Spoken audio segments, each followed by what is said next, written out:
এখানে সর্বোচ্চ যেটি আমরা দেখলাম ৩৬৮২ টাকা পাকিস্তানি ড্রেস, বাজারে সেটি ১৫,০০০ টাকারও প্লাস বিক্রি হচ্ছে। কেনার কারণে যদি এমআরপি ফিক্স করে দিচ্ছেন না, ১,০৮০ টাকার এই ড্রেসটি বাজারে দেখা যাচ্ছে ১০,০৮০ টাকায় বিক্রি হতে পারে বা আরো বেশি দামে বিক্রি হচ্ছে। যখন এম বাজার ছিল তখন কিছু অপরাধ আপনারা করেছেন, সেটি হচ্ছে যে ক্যাশ মেমোতে কোনো নাম ঠিকানা কোনো তথ্যই দেননি, আপনি আপনার প্রতিষ্ঠানের ব্ল্যাঙ্ক ভাউচার দিয়েছেন। আপনাকে এই অপরাধে ১ লক্ষ টাকা জরিমানা আরোপ করা হলো। কোনো বোঝার উপায় নেই যে এখানে আপনি ইম্পোর্টার বা সাপ্লায়ার। খুলেন একটু দেখি, থ্রি পিস বিন হামিদ। আচ্ছা মনে করেন ঠিক আছে, অলরাইট, এটা থাক। এখানে কয়টা আছে? একটা ড্রেস। এইখানে আপনি ডিক্লারেশন দিবেন, আপনার একটা স্টিকার লাগিয়ে দিবেন, আপনার নাম সম্মিলিত, ঠিকানা সম্মিলিত, এবং এখানে এমআরপি লিখে দিবেন। এবং এটা পাকিস্তান ড্রেস, সেটা আপনি ডিক্লারেশন দিবেন। এইখানেই যখন থাকবে তখন এটা স্পষ্টীকরণ হবে যেটি ফেক প্রোডাক্ট নয়, কপি প্রোডাক্ট নয়, মাস্টার কপি নয়। বিভিন্ন নাম দিয়ে বাজারে বিক্রি করছে, পাকিস্তানি ড্রেস বলে, ইন্ডিয়ান ড্রেস বলে, সেগুলো করার সুযোগ থাকবে না।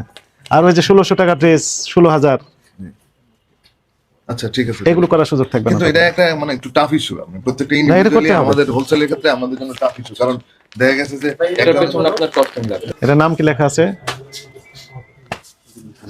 হ্যাঁ, বিন হামিদ, বিন হামিদ। কেমন দাম এটা? সুপারে পড়ে ২৭০০ টাকা। অথচ বিন হামিদ কত দামে বিক্রি হচ্ছে আপনি একটু ভেরিফাই করে দেখবেন। রিটেল প্রাইস মানে সুপার শপগুলো বা সুপার মানে সবগুলোতে, এটা সবগুলো তাহলে এড্রেস গুলো, তাই না? লোন, হ্যাঁ লোন। নাম কি এটার? গাজাল। গাজাল গাজ্জাল, গাজাল গাজাল। দায়িত্বে আপনি আছেন। পাকিস্তান ড্রেস এক্সপোর্ট করেন না ইম্পোর্ট করেন? ইম্পোর্ট করেন। আগে এম বাজার ছিল, এখন নাম কি দিয়েছেন? আজাদ কমিউনিকেশনস। এখানে হ্যাঁ, আপনি মনে হয় ম্যানেজার আমরা ইম্পোর্ট করি না? আপনি মালিক না? আপনার নাম কি? কি পদে আছেন এখানে? আমি অ্যাকাউন্ট থেকে অ্যাকাউন্টস দেখভাল করেন। এই পাকিস্তানি ড্রেস ইম্পোর্ট করেন করে অভ্যন্তরীণ বাজারে ছেড়ে দেন, তাই না? ক্যাশ মেমো দেন?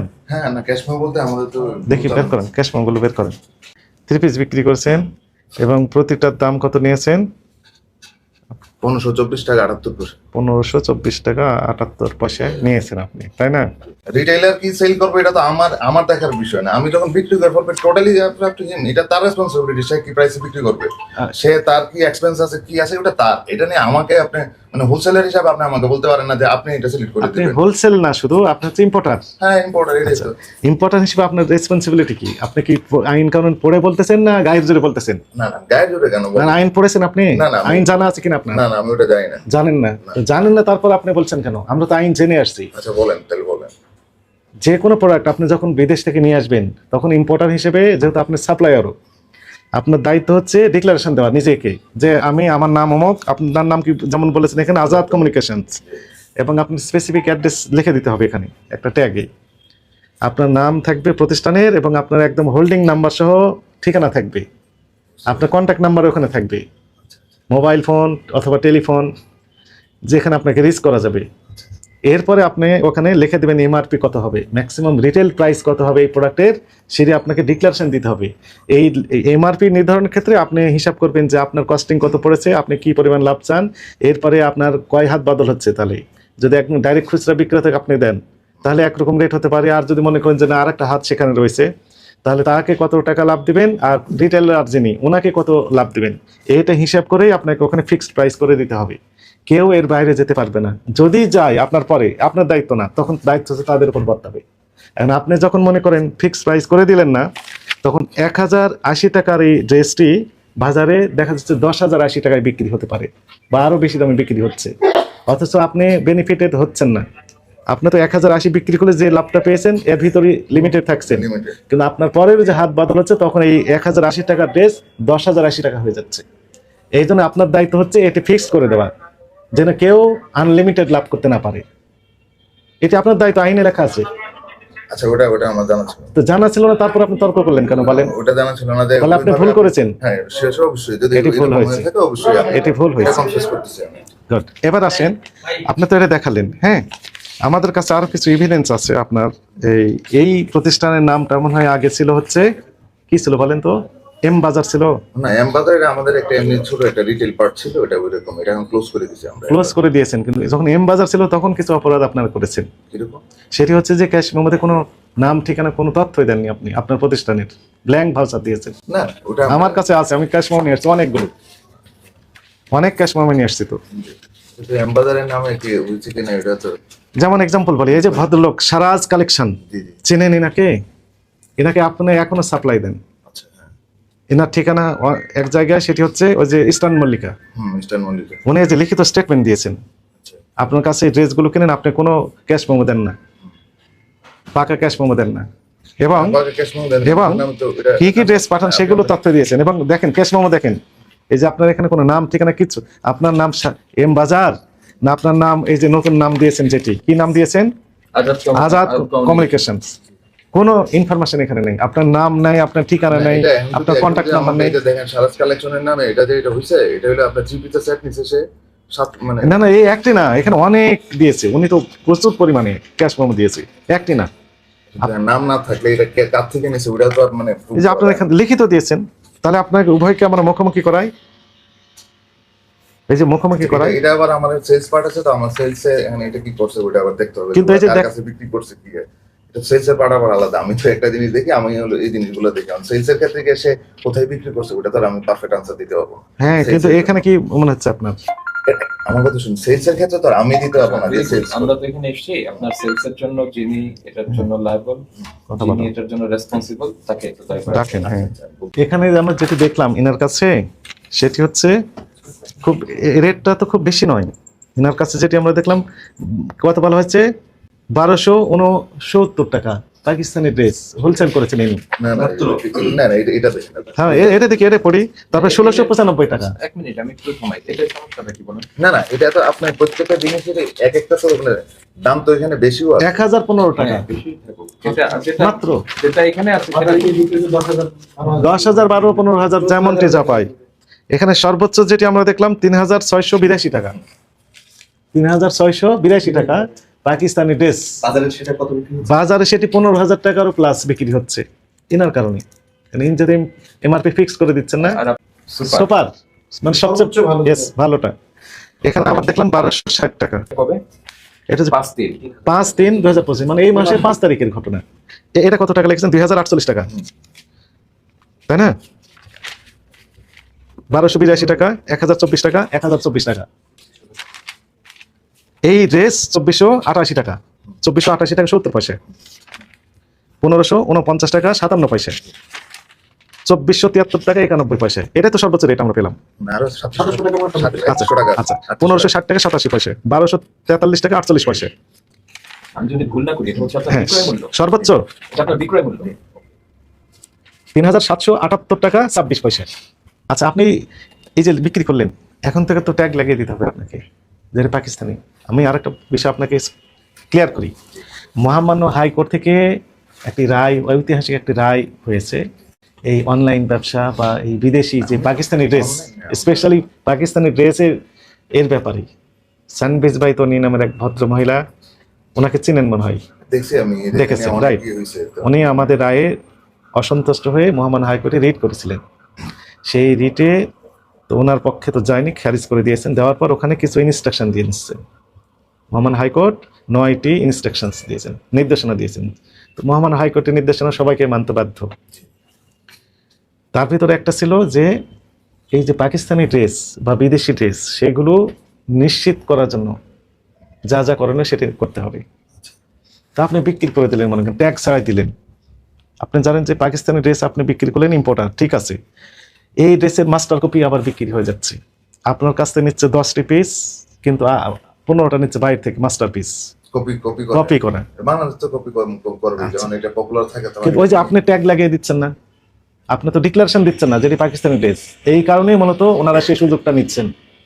আপনি যখন ডিক্লারেশন দিবেন যেটি পাকিস্তানি ড্রেস, আমি ইম্পোর্টার, আমার নাম এই, আমার ঠিকানা এই জায়গায়, আমার কন্ট্যাক্ট নাম্বার এই, আর এমআরপি এত টাকা হবে, তাহলে ওনারা চাইলে আর এই মাস্টার কপি আর বিক্রি করতে পারবেন না ওই বাজারে, ওই মার্কেটে। কিন্তু আপনি যেহেতু দিচ্ছেন না, 150% ট্যাক্স দেই আমি ইয়েতে কোর্টে। আপনাকে ট্যাক্স দেন, আপনাকে ট্যাক্স দেন, 131% কোনো সমস্যা নাই। 131% 131% দিচ্ছেন, 131% দিচ্ছেন। হ্যাঁ, এটাই তো, আমি তো ট্যাক্স দিই। Okay, আপনি গভর্নমেন্ট tax তো আমি দেন। টাকা দিয়ে আনতেছি। আমি আরে তো- ভাই, আপনাকে তো আমি নিষেধ করি নাই, না, না, না, কিন্তু ঠিক আছে। বেশি দামে আমার ভোক্তা কিনছে কিনা, আচ্ছা আমার ভোক্তা আপনি ক্ষতিগ্রস্ত হচ্ছে মনে কিনা। করেন এই যে কত 1080 টাকা দেখলাম, এই ড্রেসটি আপনি বিক্রি করলেন, আপনার পরে আর 2 হাত বদল হচ্ছে, তাই না? হ্যাঁ, বদল হয়তো। আচ্ছা, 2 হাত বদল হচ্ছে, অলরাইট। 2 হাত 3 হাত বদল না, হইতে 2 হাত পারে। বদল হচ্ছে। আমি তো আর ওটা- আপনি যার কাছে বিক্রি করলেন উনি ডাইরেক্ট খুচরাও বিক্রি করছেন, আবার উনি আরেক জায়গায় দিচ্ছেন রিটেলারকে, রিটেলার কাস্টমার কাছে যাচ্ছে। ওনার কত দিয়ে বিক্রি করা উচিত বলেন তো দেখি? 1080 টাকার ড্রেস খুচরা পর্যায়ে একদম গ্রাহক কত টাকায় পাওয়া উচিত 2 হাত যদি বদল হয় আপনার পরে? না, এটা কোনো মিনিমাম তো 15-20% তো তার আচ্ছা 20% যদি লাভ থাকে তাহলে কত টাকা হতে পারে 1080 টাকার ড্রেস? বলেন, আপনি বলেন, ক্যালকুলেটর লাগবে। 15 টাকা। সর্বোচ্চ 1500 টাকা হতে পারে, সর্বোচ্চ 1500 টাকা যদি হয় তাহলে 50% লাভ হয়ে যাচ্ছে। কিন্তু 1500 টাকা কোনো ড্রেস পাওয়া যাচ্ছে কিনা আপনি দেখেছেন মার্কেটে? জাস্টিফাই করে পাওয়া যাচ্ছে না। আমি তো বললামই যে আমি তো ওরকম ভাবে জানি না যে না, এটা একদম পুরো এমআরপি দিয়ে আমাকে একদম পুরো ট্যাগিং করে দিতে হবে। হ্যাঁ, টাকার সাথে দিলেও সুযোগ করে দিয়ে দিচ্ছেন আর আর আপনি বলছেন যে আপনার নামে কোনো কমপ্লেন নাই। আপনার নামে কমপ্লেন আছে। কত কমপ্লেন? এই যে দেখাই, এই যে এই একটা কমপ্লেনে এখানে 83,000 লোক আপনার এগেনস্টে কথা বলেছেন। কত হাজার বললাম? 83,000 83,000। 83K কিন্তু এই যে আপনার এই যে 1200 টাকার যে ড্রেস, সেটি হয়ে যাচ্ছে 12,000 টাকা আপনার হাত পরিবর্তনের পর পর। কিন্তু আপনার দুঃখজনক বিষয় হচ্ছে আপনার যে ক্যাশ মেমো দিয়েছেন সেখানে কোনো আপনার নাম ঠিকানা সময়তে নেই। আপনি তো ড্রেসের ট্যাগ দেওয়ার কথা ছিল এমআরপি সহ, সেটি তো দেননি। আপনার যে ক্যাশ মেমোগুলো দিয়েছেন সেখানে আপনার নাম, প্রতিষ্ঠানের নাম, ঠিকানা, কন্ট্যাক্ট নাম্বার কোনো তথ্যই দেওয়া নেই। একটি না, একাধিক। কি আপনি কি এটা ফেক ক্যাশ মেমো আমাদের দেখাচ্ছেন নাকি?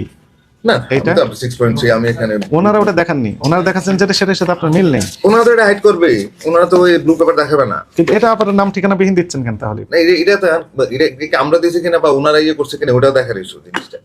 আমি আপনাকে আরেকটা জিনিস বলি, এই যে আপনি যে জিনিসটা বললেন এখন আমি বুঝতেছি যে আমার কাছ থেকে নেয় 50 পিস, হ্যাঁ। অন্য জায়গা থেকে নেয় মনে করেন 500 পিস। তার মানে এটাতে কম রেট দেখিয়ে কি ভ্যাট ট্যাক্স কম দিয়েছেন এরকম? ওটা না, এটা তো ব্যাড ট্যাক্স না, ব্যাড ট্যাক্স তো আমার যেটা নির্ধারণ করে গভর্নমেন্ট, আমি ওই রেটে দিচ্ছি, এর বেশি তো আমি করতে। এইটাতে এক রেট, আরেকটাতে দেখলাম অন্য রেট লেখা আছে যে। ওটা কি আমার কাছ থেকে নিচে কিনা ওটা তো দেখার ইস্যু। উনি তো ডিক্লারেশন দিয়েছেন, এই যে উনি তো লিখিত দিয়েছেন। এই যে দেখেন, এম বাজার আমার পাকিস্তানি অরিজিনাল প্রোডাক্টস এর সাপ্লায়ার। তার মানে আপনি এম বাজার ছিলেন, এখন নাম আগে ছিল এটা, আমি ক্লোজ, আমরা আদাত কমিউনিকেশন না হ্যাঁ আমরা আলাদা করে আমাকে তারা তাদের নিজেদের ঠিকানা সহ কোনো বিল পাঠায় না, হোয়াটসঅ্যাপে চালানের কপি শুধু প্রদান করেন। এই সেই চালানের কপি ইয়েস, উনি বলছেন যে এটা আগের, কিন্তু আমরা দেখতে পাচ্ছি যে 6/3 হ্যাঁ, মানে এই recent। মার্চ মাসের 6 তারিখ, রিসেন্ট তো ঘটনা, আগের আর মার্চ মাস এই মাসেরই তো। এই মাসেরই তো। হ্যাঁ, এই মাসের ইস্যু। মানে আপনি বন্ধ করেছেন কবে তাপলেন বাজার? 1 বছর হয়ে গেছে। কিন্তু আপনার ভাউচার তো গিয়েছে 6/3 এই মার্চ মাসের 6 তারিখ 6 তারিখ। 2025। এটা এমবাজারের নাম এখন ওরা কেন বলতেছে, ওরা আগে হয়তো বা নিচে তখন হয়তো বা এটা ইয়ে করতেছে, আমার ধারণা যে ওরা এরকম বলছে, কারণ আমি আদাত কমিউনিকেশন দিয়ে আমি ইম্পোর্ট করি, আদাত কোনো কমিউনিকেশন দিয়ে আমি বিক্রি করি। উনি দুই ধরনের ভাউচার প্রডিউস করছেন, একটা নিজেদের জন্য আচ্ছা, এবং হ্যাঁ, এখানকার এটার জন্য আলাদা। ইনস্পেকশনের জন্য এটা তৈরি করে রেখেছেন, Right. আর দোকানদারকে দিচ্ছেন ওটা। ওইটা। এবার আমাকে দয়া করে আপনার ওই যে আপনি যে ইম্পোর্টার এর সংক্রান্ত যত কাগজ আছে একটু দয়া করে সব এখানে আছে আমার, কপি দেন। এই যে আইএসসি লাইসেন্স আছে এখানে, কি নামে আছে? আজাদ কমিউনিকেশন। প্রত্যেকটা দেশে তো র্যাপিং হয়ে থাকে, প্যাকিং হয়ে থাকে, ওইখানে আপনি ডিক্লারেশন দিবেন যে আপনি ইম্পোর্টার, আপনার নাম কি, নাম আপনার আজাদ কমিউনিকেশন। আজাদ কমিউনিকেশনস, ঠিকানা দিতে হবে এটার, এখানে একটা কন্ট্যাক্ট নাম্বার দিবেন এবং ওই এমআরপি কত পাকিস্তানি ড্রেস উল্লেখ করে দিবেন, তাই না? জি। ড্রেসের নাম উল্লেখ করবেন এবং এমআরপি কত সেটাও লিখে দিবেন। ঠিক আছে, তাহলে এবং ওই ক্যাশ মেমোতে আপনি যে স্পষ্ট উল্লেখ করবেন কোন প্রকারের ড্রেস আপনি বিক্রি করছেন, তাহলে একটু সুবিধা হবে। আর ওখানে লিখে দিলে তো ওটা সমস্যার সমাধান হয়ে গেল। আপনি যেহেতু এগুলো করেননি এবং একই সাথে 2 রকম ক্যাশ মেমো পাওয়া গেল, একটাতে একটা কম দাম দেখলাম আর একটাতে বেশি দাম, সেখানে আপনার নাম ঠিকানাও উল্লেখ নেই, এগুলো করতে পারবেন না। আপনার অপরাধ হয়েছে কিনা? আমার অপরাধ যেটা আমি ডিক্লারেশন দেই, হ্যাঁ, এবং ঠিকানা দেননি আপনি ক্যাশ মেমোতে, ক্যাশ মেমোটা আমি এটা তদন্ত হবে, এটা তদন্ত হবে। আপনাকে এই অপরাধে 1 লক্ষ টাকা জরিমানা আরোপ করা হলো। একই সাথে এই যে আপনি বলছেন যে ক্যাশ মেমোগুলো আপনার নয় বা আপনার কিনা আপনি নিশ্চিত হচ্ছেন না, এটা তদন্ত কাজে সহযোগিতা করতে হবে। না, শিওর অবশ্যই। এবং এই সেক্টরে যারা আছেন তাদেরকে সহ আগামীকাল আমাদের অফিসে আসেন। আগামীকালই আগামীকাল রবিবার ওপেনিং ডে, আপনাকে আমরা তো মুখোমুখি করবো ওই যে সারাজ কালেকশন সহ, শুধু সারাজ না, জি জি আরো সাপ্লায়ার জেনারা যাদের কাছে আপনি সাপ্লাই দিয়েছেন দেন, সমস্যা নেই। তাদেরকে মুখোমুখি করে দিব, জি, জি। যে ওনারা বলছেন যে আপনার কাছ থেকে নিয়েছি, ওনারা নিয়েছেন, আর আপনি বলছেন আপনি দিয়েছেন কিনা, you are not sure of that, জি জি তো শিওর হওয়ার জন্য আমরা মুখোমুখি করে ওকে, দিব। সমস্যা নেই।